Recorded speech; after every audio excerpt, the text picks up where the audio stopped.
Hello, it's Kevin, the Stoic Reseller here. I got a what sold for Saturday and Sunday, so if you can do math, that's 48 hours. Again, I like how the flow went last time, so we're no longer going to do the crazy intro with the nice music and the doo-doo-doo-doo-doo. So, but anyways, we're going to just jump right in. We have my AI tool. The formatting got a little funky. As you can see, some of the numbers and stuff. Disregard, I'll fix that tomorrow. We have 18 sales for $668.82. An average sales with shipping included for $37.16. As you can see, our average sales cost was for $208 for the weekend. Cost of goods for the weekend was $174.42, giving us a total net profit of $286.40. Gotta pay Uncle Sam to take your 15% off your total sales for $100.32, leaving you in 48 hours, $186.08. And basically all weekend, all I did was work around the house. What did I do yesterday? I kind of forget what I did yesterday. I did some business stuff. I had to finish sorting and everything like that for the upcoming weeks.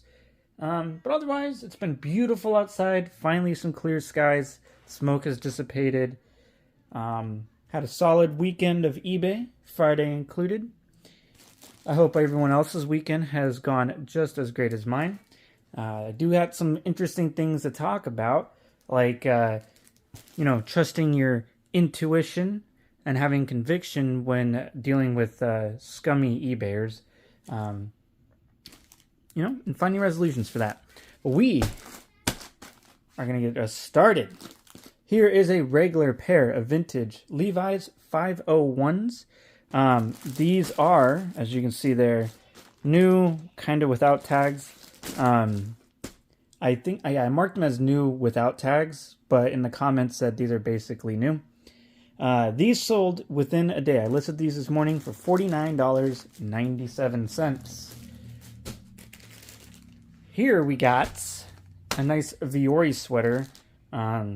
This took about 2 months to sell, which was very surprising.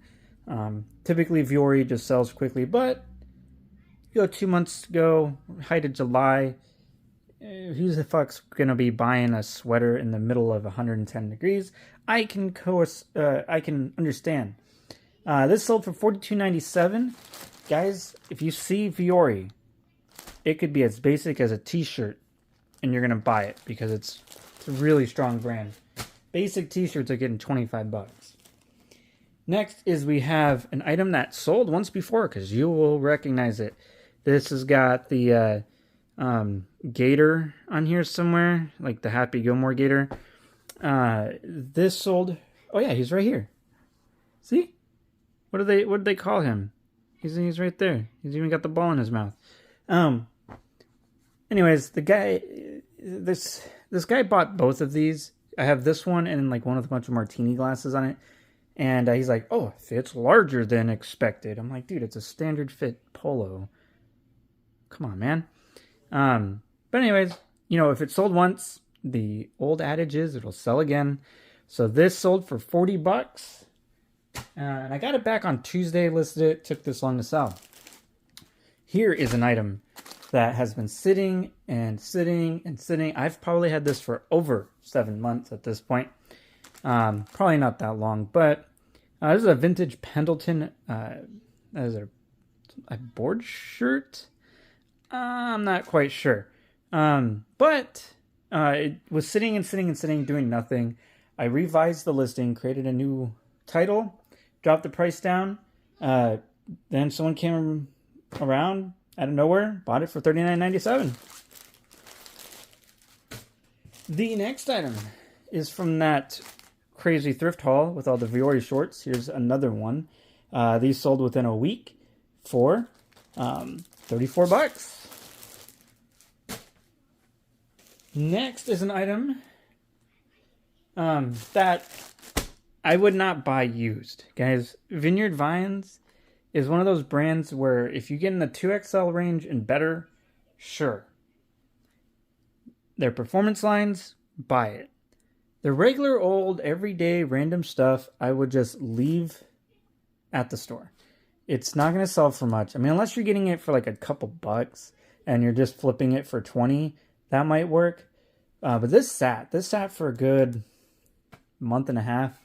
I did get this on clearance at a Goodwill. It did sell for $29.72 on a 15% offer. Happy to move it. That's just one of those things that you're just going to have to trust your gut on when you see it at the thrift stores. We have some Lululemon appearance. Ooh, Lulu. This sold for $29.97 and sold within a week. I believe these were listed on Tuesday. Pretty damn good sale. I like those within a week sales. They just make my butt tickle. Next is a brand I hope you guys are still picking up. I don't find it too often. The brand is 32 Bar Blues. This is like a towel feel. I'm dead serious. It's like if you blindfolded yourself and felt this and felt a towel, you wouldn't know the difference. But 32 Bar Blues, I ache in it more. It's like a carbon to cobalt, untuck it realm, where you might get 30, but realistically you're probably getting closer to 25. And then some of the more substantial pieces like this, you might get a little over $30. But anyways, this sold for $26.97. I've probably had this for about 2 months at this point. But if you're getting this for under $10, you definitely would buy this. 32 Bar Blues is just a stupidly cool brand. Really strong. I find it maybe once every time I go up to thrift. Whereas like Carbon to Cobalt and Tuck It and those, I find all the time. Some Roark shorts. Roark Revival. An excellent outdoor brand. I actually think this brand is better than Patagonia. Definitely better than some of the other outdoor brands. Definitely under Cool. For sure under Cool. Under Fjallraven. Definitely probably on par with Prana would be how I personally would rate this. These did sell for $26.97, and I believe I listed these on Wednesday. So you can do the math on the days that end in Y there. The next item here is an NFL Denver Broncos. Oh, there it is. See? That, pony. Too bad they're going to suck just like they did last year. So someone's buying this on the fact that there's hope for him before the season starts. I don't know. Actually, they can't be any worse than they were last year. But anyways, really good. Again, another Nike item. Guys, I just pick out the right Nike stuff. When I see it, I just know. And I hope that one day when you see items and you're just like, yeah, I just know that this is going to sell. It's just one of those intuitions you have to have, But anyways, this sold for $25 in about 2 weeks.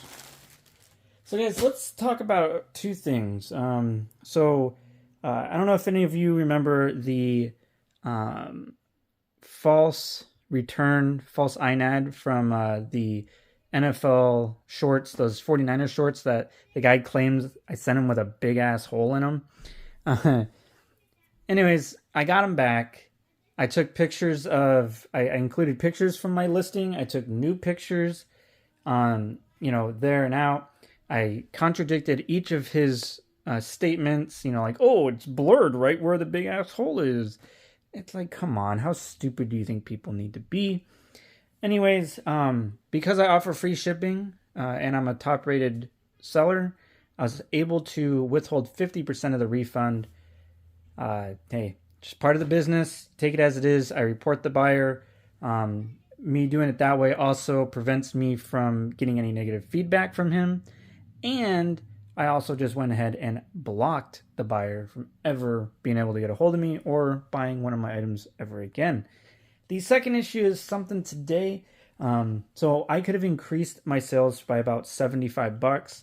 However, I had kind of a weird situation where the guy's like, I need to pay under $75 for 2 shirts, including shipping, to not pay customs fees. Guys, if you get that message, just don't even bother, because I've had that scenario at least 2 or 3 times before.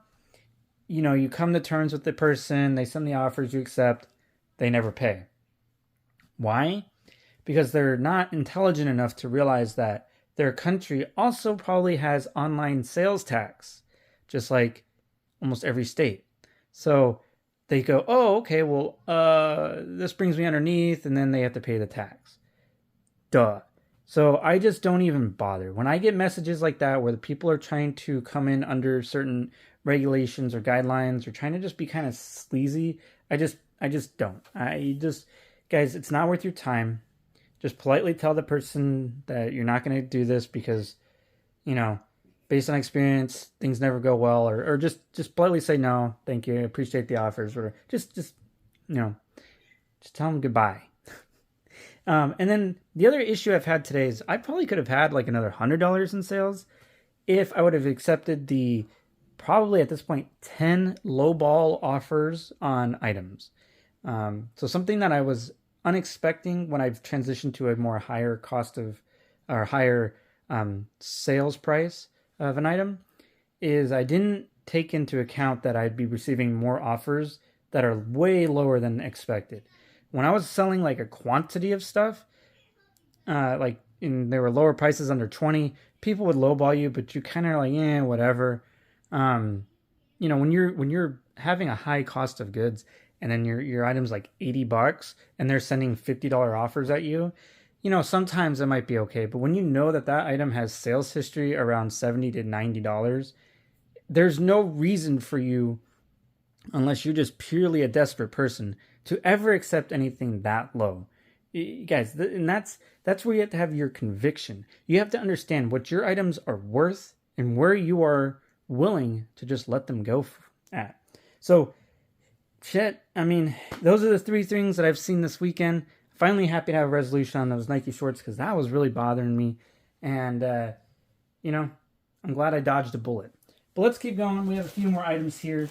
I have one item that I'm gonna show you that you probably shouldn't buy. But anyways, here's a cricket. This is a long sleeve cricket polo. Sold within I listed this yesterday. So yeah, this sold within a day. Really good price, $25.99, which was an offer. I think I had it listed for $30. The long sleeve crickets will do better than the short sleeve. Just price-wise, but they all sell pretty well. Here's another Row Arc Revival. This is just a long sleeve button down. Again, it's just one of those outdoor brands. Row Arc has a really strong following. Over the course of my selling career, almost everything I get of it sells pretty quickly. This did take, maybe a month and a half to sell, which is fine. These long sleeve button downs, I expect them to take that long, but sold for $24.97. I probably wouldn't have paid that much. So it's probably one of those ones where I try to buy it to keep my cost of goods down. The next item here is something that you probably just really need to do your research on. Most link sole polos will not sell for this high. Their polos are just not high-end sellers. Their shorts, you can get about 20 to 25. Their pants, 25 to 30. And some of their like quarter zips are, again, 25 to 30. They don't make super high-end stuff, or at least I haven't found any that have been like super high-end. So most of their stuff you're looking at 20 to $30. This sold within a day, actually. And this sold for $24.97. And it's only because it's got a pattern to it. If it doesn't have a pattern, guys, I would probably pass. Unless you're looking to list it for $20 and you only got it for a few dollars, then maybe you should pay up for it. But otherwise, I would normally pass on those, guys, unfortunately. And Link Soul is like one of my favorite brands. Here's another cricket polo. This is a short sleeve. This one's really cool. It's got this green and white stripe on it. This sold also within a day. This sold for $22.47 on a 10% off offer. The next item is a Marine Layer long sleeve shirt. This sold for 23 bucks, and Marine Layer is not as good as it once was. I used to sell Marine Layer at the same cost as a Faherty. They used to be like one and the same, in my opinion. Quality, look. However, Marine Layer has come down in overall value. Still great shirts. This is now in the realm of Untuck It range for me. Got 23 for it in about 2 months. Here's another item we got to talk about. It is another golf item. Golf is a very interesting category, and you really don't get a feel for it until you've actually dabbled into it. This is a FootJoy with this like loop lisle. Normally, FootJoy polos just aren't doing good, guys. There's only like a couple that would do really well. I have this and a daisy floral one that's getting a lot of attention. So the all over print ones will still do just fine. I did get 20 for this. It wasn't an accepted offer, but basically I didn't want to sit on this much longer than I had to because FootJoy is just one of those iffy brands. So yeah, this sold within a day as well for $20. And if this was just one of their striped ones or a plain Jane one, I would pass. But guys, the ones you want to look for are the ones with the FootJoy here on the collar. I believe FootJoy has a Scotty Cameron line, and those get some real value. But yeah, you just look for the all over print ones. Here's a really cool item in my opinion. And if these were a larger size, they would have been better. But these are some swim trunks by Ralph Lauren. It's like they got this really awesome island theme on it. Got 20 bucks, and it took about 2.5 months, guys. Like I said, if that was like a large, I'd be easily upwards of 30. And the last item, guys, is something I used to pick up a lot. I just no longer do because the college polos don't do very as well as the major league polos unless it's like a super high-end college like Michigan State or Alabama or things like that where there's like an extreme amount of fans that go to it. But this is an Oregon Ducks polo. This took a very, very long time. I've probably had this over a year at this point. This is one of the ones I delisted, relisted, changed the price to 10, changed the title, sold finally for $7 plus shipping. And that is what sold in 488 hours. Guys, tell me in the comment section, what kind of convictions, intuition, and resolutions have you had in your recently or ones that just stick out in your mind? Let me know in the comment section. If you like this video, please like and subscribe. Share it with your friends and family. And until tomorrow on a What Sold in 24 Hours, rule the day.